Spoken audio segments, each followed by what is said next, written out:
Hello everyone, and peace be upon you all. It's me, Sammy.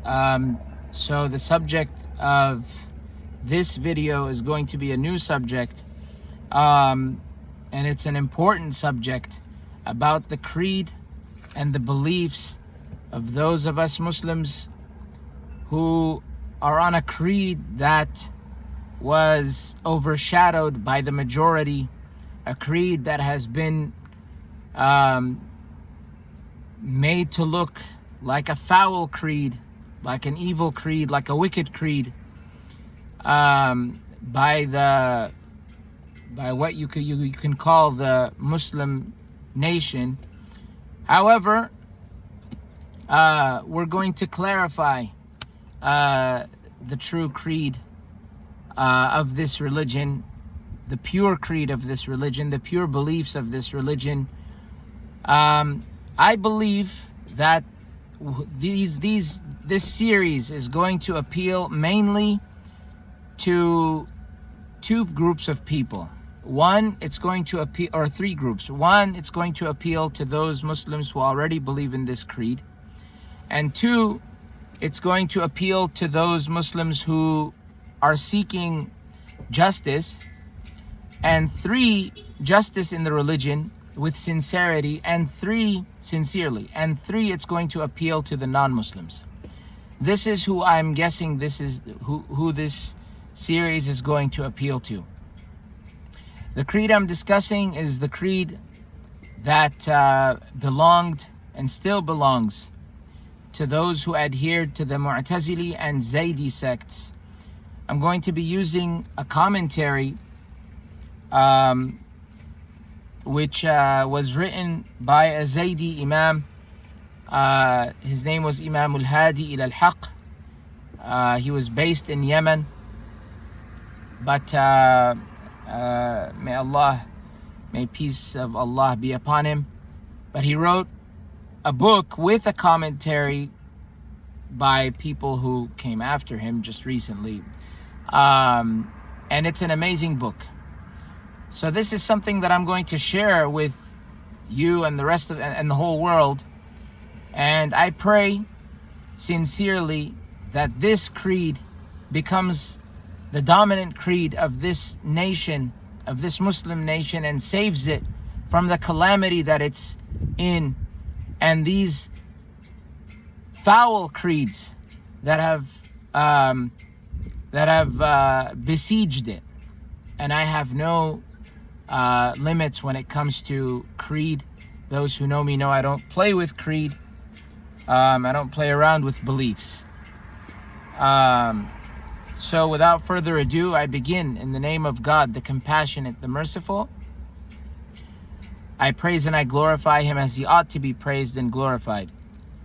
So this book, of course, like many books, has an introduction. I will introduce the name of the author, and then I will go into the I won't talk much about him, but I'll jump into the book itself practically. That's what I'm going to do. So the author of the text, the original text, which this is, it's just translated into English, is Imam al-Hadi ila al-Haq, Abu al-Husayn, Yahya ibn al-Husayn ibn al-Qasim ibn al-Qasim ibn Ibrahim ibn Ismail ibn Ibrahim ibn al-Hasan ibn al-Hasan ibn Ali ibn Abi Talib. Upon them be peace. So he was a Hassani, meaning he descended from Imam al-Hasan, the grandson of the Prophet, through his daughter Fatima. For those of you who don't know Fatima, she was the daughter of Khadija. Khadija was the wife of the Prophet.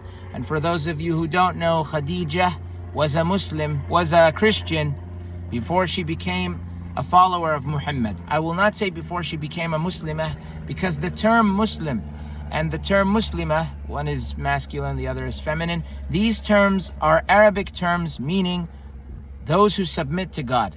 So for those of you who don't know, who are non-Muslim or who don't know Arabic, or even if you do know Arabic, these terms, Muslim and Muslimah, these are only terms used to signify those who submit to God in the Arabic language, just like the way many of the non-Muslims think that we believe in Allah, whom they say they always say we believe in Allah. You guys believe in Allah. Allah is only an Arabic word meaning the God meaning God. If you go to a Christian Arab church, or if you go to a synagogue, anywhere where they believe in God, then they're going to be saying Allah. They're going to say, they may say Allahu Akbar, God is the greatest. They may say Alhamdulillah. Christians and Jews and others who believe in God. So, in any case, that's who the author of this book was. And he wrote a tremendous book. I'm not a Zaydi. I adhere more towards the Mu'tazili school. However, we have the same beliefs. Us and the Zaydis have the shared beliefs. Those who see this who are Zaydis know me to have once, been somewhat of an opponent of Zaydism without even knowing what it was about, because no one taught us about creed. No one taught us about creed, about beliefs. So let's begin with the author's introduction. In the name of God. Anytime he mentions Allah, I'll use the term God, just so that people can get used to the fact that we Muslims say God. Sometimes I'll say Allah, but I'll use God more often. In the name of God, the most gracious, the most merciful. O my dear son, you asked about what Allah has made a religious injunction for us. May God be merciful to you and benefit you. There is no room for anyone amongst the opponents, meaning the opponents of this creed, I believe, to counter the one who has gnosis of the fundamentals of the divine oneness of God and his justice, the divine oneness and justice of God. Meaning, you have to have gnosis, meaning the knowledge of God, understanding of God, who is God, as well as establishment of his promises and threats, the commanding of the good and the prohibiting of the bad, and the establishment of the imamate of the chosen ones of the progeny of God's prophet, upon him be peace. This is the part with Zaydis I don't agree with, which is the imamate. We'll still go over it though. We'll still go over it. I don't agree with their concept of imamate. We'll talk about that when we reach that subject. But besides that, everything he said is absolutely correct. And those of you who know me to be a Quran-centric person, everything that the Zaydis and Mu'tazila have believed in, aside from imamate with the Zaydis, is all in agreement with the Quran. Most of it is in agreement with the Quran. When I say most, I mean those, as far as the principles, all of them agree with the Quran. The main principles, which are 5, agree with the Quran for the Mu'tazila. For the Zaydiyah, they defend the imamah with the Quran. I beg to differ, but I respectfully beg to differ. But it's all based on Quran. And those of you who are Quran-centric will see this for yourselves through these videos, God willing. So, in this part of aspects, I'm just going through the commentaries that the commentary of what he said. Okay, so let's go over the importance of Ilmul Kalam. Ilmul Kalam, we'll go over it right now. This is important. So the importance of Ilmul Kalam, something a lot of Muslims don't like to talk about. If there's a glare, forgive me. We need vitamin D. May God brighten your faces. That's a compliment. In Arabic, when we say this, it's a compliment. So the importance of Ilmul Kalam. This also emphasizes the importance and role of Ilmul Kalam. Ilmul Kalam has been translated as speculative dogmatics. We're going to go into what this means. Speculative theology, rational theology, and science of dialectics. Despite the term used, the main vehicle of this science was the use of rational arguments to substantiate one's position. Rational arguments. This religion is based on rational arguments. If you beg to differ, you will beg to differ for what you have begged to differ in the beginning. Because you will find that in Islam, we base our beliefs on rational arguments. You may say, well, Sammy, why do these people do these ridiculous things? They're the ones that we're going to refute. Don't worry. because of the triumph of the literalist movement championed by the likes of the Ahlul Hadith, the role of rational dogmatics and logical conclusions fell out of favor with the general body of Muslims. It was the scholarly community that maintained the vestiges of this science. So I'm going to keep these videos, by the way, maybe in this case I'm only going to finish. I'm going to just read what he has to say about the importance of Ilmul Kalam. Ilmul Kalam means discourse, the knowledge of discourse, how to defend Islam using rational arguments. The Zaydis were champions at this. The Mu'tazila, champions at this. To be fair, even to a degree, the Ash'aris were champions at this, the Maturidis as well. But you will see why these folks outdid them. Did you see what the Imam said? The Imam said that because of the literalist movement, those people who follow hadith left and right, because of those people who follow literally what hadith say left and right, the role of rational argument and the rational science fell out of favor with the general body of Muslims, because people started to just depend on what is written. Similar to, they started to do, I wouldn't say what the Jews did, but they do similar to what the Christian brothers and sisters do, which is follow blindly. Forgive me if you're a Christian, but we have to be fair. I have to be fair. If you want to give me a chance to say what I have to say, give me a chance. So when it comes to the Muslims who blindly follow texts written by people, and then these same Muslims have found themselves being refuted by non-Muslims. Non-Muslims will refute those Muslims who are literalists, relying only on texts without even understanding the meaning of those texts. They end up putting themselves in a trap. Zaydis did not end up in that trap, neither did the Mu'tazila. Many people became Muslim because of the way that the Mu'tazila, and maybe even the Zaydiyah, I know about the Mu'tazila when it comes to this matter. With the Zaydiyah, I don't. So that's why I say maybe. But I wouldn't be surprised if the Zaydiyah managed to gain a lot of Muslims because of rational arguments. Not rational arguments based on philosophy. No, rational arguments based on rational arguments. The freedom to think. The freedom to step out of, to question hadith. The freedom to question. It was the scholarly community that maintained the vestiges of this science. The scholars are the ones who maintained this science of Ilmul Kalam. The reason of this was multifold. First, the scholars and Imams utilized this science to refute the challenges of the non-Muslims, non-Muslim subjects of the ever-expanding Muslim empire. As the Muslim empire expanded, the non-Muslims what the Muslims did is they engaged in debates with the non-Muslims, Christians, Jews, Zoroastrians, atheists, others. They engaged in kalam, discourse, verbal discourse. They would debate them. They wouldn't fight them. Maybe the empires did that, but not the Muslim scholars. Muslim scholars would debate them. As the Muslim power spread eastward and westward, it became increasingly evident that the Muslim creed was subject to attack from the Jews, Christians, Eastern and Western philosophers, atheists, Zoroastrians, etc.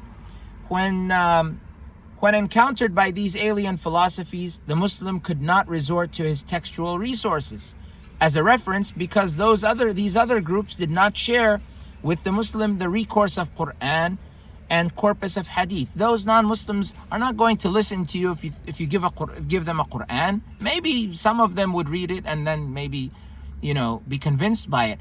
They would, but generally, in general cases, they're not going to listen to you because, I'm going to give you a Quranic verse. They need defense of that Quranic verse. Defend yourself, which many Muslims don't know how to do these days. This is one of the reasons why the Muslim Ummah is crumbling. Allah doesn't need the Muslim nation. Allah is independent. Allah doesn't need followers, doesn't need worshippers. You want me to talk about this? I can talk about this another time. Then Allah does not have needs. That's what makes him God. So the Muslim was forced to find a common reference point in order to effectively engage and convince the opponent of the truth of his faith. He needed to resort to a common reference point. This common ground was logic. The Muslim scholars studied the works of Plato, Socrates, and other thinkers to utilize their methods of deductive arguments. Although this science appeared at a later date of the scholastic development of Islam, it nonetheless had a precedent in the Quran. Practice of the Prophet, peace and blessings be upon him, and his progeny, as well as the practice of his immediate followers. So this science came later, after the Quran, but still it had a precedent in the Quran, in the way of the Prophet and prophets, peace be upon them all, and his followers. It did have a precedent because the use of logic, there's nothing wrong with that. To study the philosophies of the philosophers, there's nothing wrong with that in Islam. No Muslim follows entirely their philosophies. It's just a matter of understanding how they do things. That's all. What do they do? How do they defend? And what do they say? Is what they're saying in agreement with Islam to begin with? Maybe a lot of it is. If so, use it. Use it to defend the religion of Islam. Nothing wrong with that. The Quran brings forth rational arguments to its opponents. The books of exegesis, meaning the interpretation of the Quran, explanation, commentary of the Quran, hadith, and history are replete with accounts of the encounters and verbal exchanges between the Prophet and the Jews, Christians and pagans. The books of history also testify to the philosophical acumen of the companions against their challengers, the companions of the Prophet against those who challenged them. They would use philosophical acumen. When we say philosophy, we're not talking about philosophy as an ideology. We're talking about arguments of thought, concepts, principles. That's what we mean. We don't mean the philosophy that those philosophers were drowning themselves in, losing their minds. No, we're not talking about that. We're talking about defense of the religion using the rational argument. You will see what we're talking about here, and you'll say, I see what you're talking about. The second reason why the scholarly community maintained this science was to engage in intra-religious debates amongst the Muslims. One would probably assume that because the Muslims share the same textual references, they both share the same Quran, same hadith literature. Hadith are narrations by the Prophet or by those who followed the Prophet. Either directly followed him or indirectly, meaning they did not see him, but they learned about what he said through someone who followed him perhaps. So one would think that there would be no need for rational argumentation. These people use the same books, the Muslims. However, the scholars' approaches to the textual resources varied. You see, their approaches to the Quran, to the narrations, their approaches differed. This is why rational argumentation was necessary. All of them shared the Quran as a point of reference. Yet they engaged in rational argumentation to debate their interpretations of the Holy Book, their interpretations. In this case, rationalism is not to be differentiated from textualism. That's what the commentators are saying. Rationalism in this case is not to be differentiated from textualism, but rather it is used as an interpretive method of textual references. It's a method to interpret those references. How do we interpret them? You interpret them using the aql. Aql means intellect. Like, you don't take your mind to another planet or to another universe. No, without doing that. There is a way to do that. You might be wondering, how do we do that without leaving the scope of the religion. There's a way to do it. It's amazing. And this is one of the factors which proves the validity, the authenticity, the truthfulness, and the 100% the 100% accuracy of Islam. That Islam is accurate 100%. No argument can be presented against it without being refuted. Not even one. I challenge anyone, by the way, peacefully and respectfully. I challenge anyone to bring me an argument. Bring me an argument, and I will make a video of it. You want a short video? I'll make you a short video responding to you, however long it requires. In the case of the hadith, as I said, is the literature, which is narrations. Narrations from the Prophet Muhammad himself, peace and blessings be upon him, or narrations from his descendants or his companions or those who followed them, either directly or indirectly followed them. In the case of the hadith, the scholars encountered a different situation from the Quran. Not all of them shared the perspective regarding the narrations. Some of them accepted the authenticity of narrations that others didn't. Some said this narration is authentic, others said no. There was a difference. Because they did not have the corpus of hadith as a common point of reference, the science of rational dogmatics filled this void. So because they did not agree on the narrations, rational argumentation filled this void. In the introduction that we read, he mentioned Imam Al-Hādī' may God be pleased with him and may peace be upon him. The one who has gnosis of the fundamentals, meaning the fundamentals of the religion, that is, the individual who has deep knowledge of these fundamentals of religious belief, will be firm against the opponents. That he who knows, he who has knowledge of the fundamentals of his religion, which many don't these days, many don't, will be firm against the opponents. Those who are opponents to Islam or to the proper creed, beliefs, this person will be firm against them because he's armed with knowledge. Armed with knowledge. Knowledge is the key to success. It's not about me being right and you being wrong because I'm right and you're wrong, and that's it. My Quran is correct. My Bible is correct. It came from God, and that's it. You have to accept it. If not, you're going to be damned and you're going to hell forever. That's not how it works.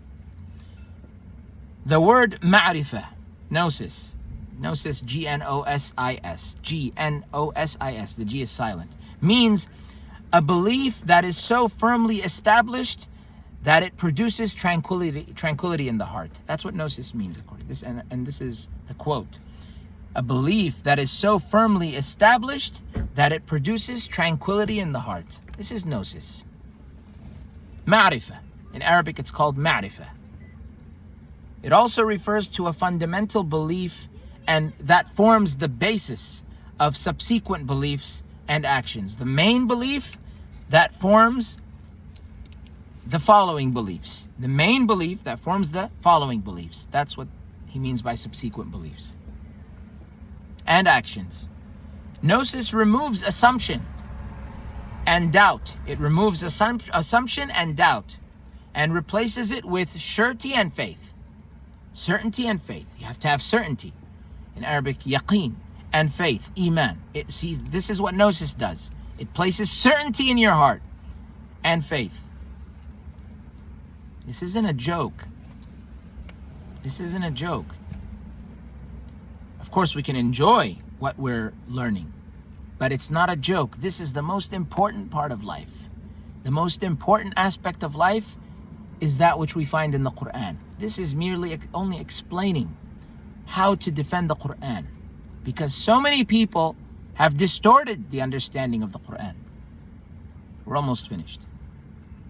Gnosis removes assumption and doubt and replaces it with surety and faith. The soul is made tranquil by means of it. The soul is made tranquil. Your soul will be tranquil. You will not have spiritual issues. It's made tranquil by means of it. The ultimate form of belief in God is regarded by the scholars to be gnosis. The ultimate belief in God by scholars, and it doesn't have to be by the scholars, it could be by anyone. Okay, so don't think, oh, my life relies on a scholar. The scholar, use him as a guide. See, look at him as a guide. I don't want to say use him because we don't use them. We look at them as beacons. They're guides. If you want to agree on something, agree. If you disagree on something, there's nothing wrong with that. There's nothing wrong with disagreeing with a scholar. You have a mind of your own. Are you going to go to hell for that which a scholar believed in, that you followed blindly, and you're going to follow him to hell if he goes to hell? May God protect them and protect us. The ultimate form of belief in God is regarded by the scholars to be gnosis. This gnosis is referred to in the textual sources. So in the sources which are like the Quran, books of narration, books of exegesis of the Quran, these are where one can, I believe he said, that's where gnosis is referred to in those texts. You find gnosis in them. The question is how you approach how do you approach them? How do you understand them? The book that I'm using, if you guys want to purchase it or read it online, it's called I know it's backwards. The Establishment of Clear, this is how it looks. The Establishment of Clear Exposition. A commentary on Al-HΑDI'S, the fundamentals of the religion. It's called, I think it's called in Arabic, Usul al-Din, I believe. Or Al-Usul fi al-Din, or Usul al-Din, by Imam Al-HＡDI. It's published, I believe. Well, who published this book?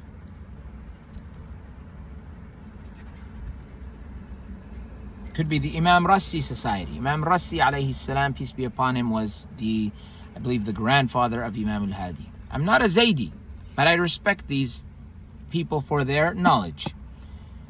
I identify more with the Mu'tazilah.